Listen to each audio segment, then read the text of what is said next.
Hi hello మామ, this is Adiseshu. మీరు చూస్తున్నారు బాబుబొమ్మది యూట్యూబ్ ఛానల్. ఈరోజు వీడియో ఏంటిదంటే పూరి జగన్నాథుని ఆలయం యొక్క విశేషాలు అయితే తెలుసుకుందాం మామ. పూరి జగన్నాథుని ఆలయం విశేషాలు ఏంటిదంటే ఇక్కడ ఒక రథయాత్ర అయితే జరుగుతుంది మామ. ఈ రథయాత్ర భారతదేశంలోని అత్యంత పవిత్రమైన అండ్ అత్యంత ఫేమస్ అయిన రథయాత్ర మామ. సో ఈ రథయాత్ర గురించి అయితే మనం కొంచెం డీటెయిల్స్ అయితే తెలుసుకుందాము. అసలు పూరి జగన్నాథుని ఆలయం గురించి తెలుసుకుందాం. అండ్ ఆ రథాలకు పేర్లు ఏంటిది, మళ్ళీ అక్కడ చెక్కబడిన విగ్రహాలు సగం ఎందుకు చెక్కబడ్డాయి, సో ఈ విశేషాలను తెలుసుకుందామా. వీడియో అయితే క్రేజీగా ఉండబోతుంది. ఎవరైతే ఈ వీడియోని లైక్ చేసి సబ్స్క్రైబ్ చేయలేదో సబ్స్క్రైబ్ చేసుకోండి, లైక్ చేయండి, షేర్ చేయండి. అండ్ ఎవరైతే కొత్త ఈ ఛానల్కి వస్తున్నారో వాళ్ళైతే ఖచ్చితంగా సబ్స్క్రైబ్ చేసుకోండి మా. మీ ఫ్రెండ్స్కి ఇట్లా వాళ్ళకి షేర్ చేయండి మా. సో వీడియోలకి అయితే వెళ్దాం మా. ఒడిశా రాష్ట్రంలోని పూరి క్షేత్రం భారతదేశంలోని అత్యంత పవిత్రమైన క్షేత్రం మామ. ఈ ఆలయంలోనైతే శ్రీ జగన్నాథుడు, అన్నయ్య బాలభద్రుడు మరియు చెల్లమ్మ సుభద్రాదేవి ఈ ముగ్గురైతే కొలువై ఉంటారు మామ. ఈ ఆలయంలో మనకు జగన్నాథుడు అంటే జగత్తుకు నాథుడు అనే అర్థం కూడా వస్తుంది మామ. అయితే జగన్నాథ ఆలయం చరిత్ర గురించి మనం ఒకసారి చూసుకుంటే మామ, పురాణాల ప్రకారం మాలవ దేశపు రాజు ఇంద్రద్యుమ్నుడు శ్రీ మహావిష్ణువు యొక్క దివ్య రూపాన్ని చూడాలనుకున్నాడు మామ. అయితే చూడాలన్న సంకల్పంతోనే అప్పుడు ఆయన ఏం చేసిందంటే ఆయనకు స్వప్నంలో భగవంతుడు దర్శనమిచ్చి సముద్ర తీరాన కొట్టుకు వచ్చే పవిత్ర దారుతో తన విగ్రహాలని తయారు చేయమని ఆదేశించిండు మామ. ఎవరికి? ఇంద్రద్యుమ్నుడికి ఆదేశం ఇచ్చాడు మామ శ్రీ మహావిష్ణువు. విశ్వకర్మ వృద్ధ శిల్పి రూపంలో వచ్చి నేను తలుపులు మూసుకొని విగ్రహాలను తయారు చేస్తానని చెప్తాడు మామ. అయితే పని అయ్యేంత వరకు ఎవరు తలుపులు తీయకూడదు అనే ఆదేశం కూడా ఇస్తాడు. కానీ కొన్ని రోజుల తర్వాత శబ్దం వినిపించకపోవడంతో రాజు ఆందోళన చెంది తలుపులను అయితే తెరుస్తాడు ఆగం పోయి.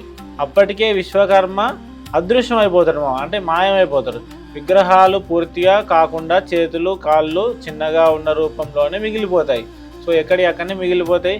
అదే రూపంలో వాటిని ప్రతిష్టాపించి పూజలు చేయడం ఇట్లా ప్రారంభిస్తారు మామ.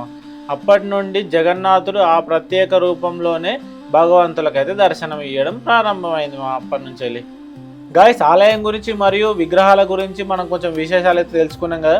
ఇప్పుడు అసలు ఈ జాతర ఎప్పుడు జరుపుతారు, ఏ తేదీ నాడు జరుపుతారో దాని గురించి కొంచెం తెలుసుకుందామా.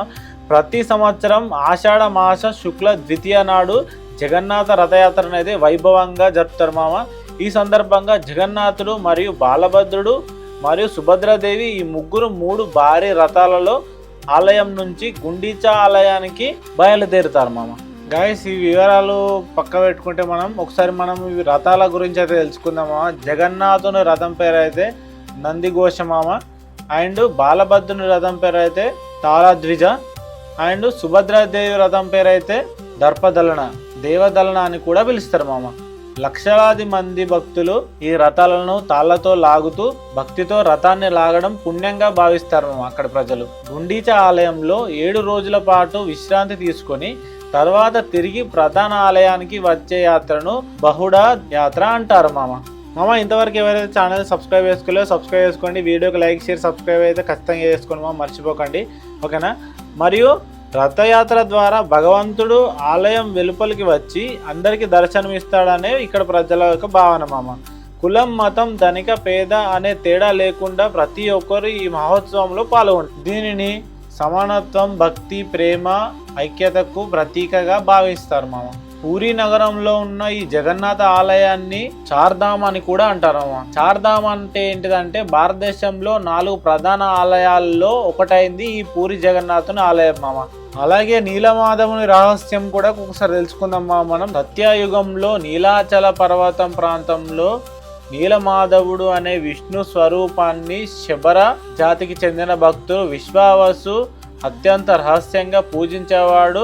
ఆ దివ్య విగ్రహం గురించి అనేక కథలు వినిపించిన దాని స్థానం ఎవరికి తెలియదు మామ. మనం ప్రపంచంలో ఎక్కడ చూసుకున్నా కానీ ప్రతి ఆలయంలో రాతి లేదా లోహ విగ్రహాలు మాత్రమే ఉంటాయి మామ. కానీ ఈ పూరి జగన్నాథ ఆలయంలో మాత్రం దివ్యమైన వేప చెక్కతో దారు తయారైన విగ్రహాలే ఉంటాయి మామ. మన జీవితాన్ని ధర్మం, ప్రేమ, దయ, సేవ, భక్తి అనే తాళ్లతో నడిపితే మన జీవిత ప్రయాణం కూడా భగవంతుని వైపు సాగుతుందని ఈ మహోత్సవం బోధిస్తుంది మామ. అందుకే ప్రతి సంవత్సరం కోట్లాది మంది భక్తులు ఒకసారైనా జై జగన్నాథ అని నినాదాన్నిస్తూ ఈ మహారథోత్సవంలో పాల్గొనాలని కోరుకుంటారు మామ. ఓకే గాయ్స్, ఈ వీడియోలో అయితే ఇంతే. వీడియో నచ్చినట్టయితే లైక్ చేయండి, షేర్ చేయండి, సబ్స్క్రైబ్ చేయండి, బెల్ మాత్రం గట్టి కొట్టండి మామ. Until then bye bye, please stay safe. Thank you మామ.